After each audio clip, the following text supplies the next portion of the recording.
Kementerian Pertahanan Rusia merilis rekaman menunjukkan serangan Rusia terhadap posisi tentara Ukraina. Rekamannya beredar di Telegram pada Minggu 11 Agustus 2024. Dalam keterangan unggahan disebutkan operator drone dari infanteri bersayap meneror tentara Ukraina di tepi kanan Dnipro. Unit penerbangan tak berawak Angkatan Udara secara aktif menggunakan quadcopter dengan tetesan granat untuk menghancurkan tenaga kerja dan kendaraan lapis baja ringan Angkatan Bersenjata Ukraina di arah Kakhovsky.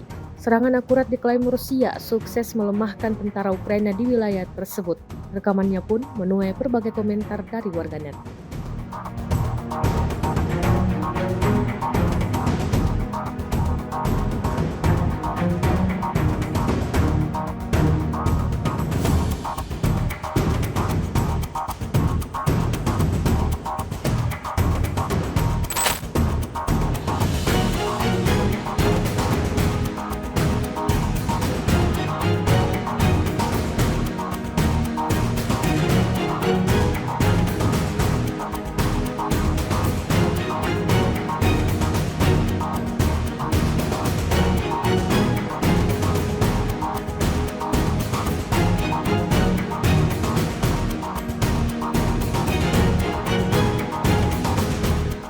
Download Tribun X sekarang, menghadirkan lokal menjadi Indonesia.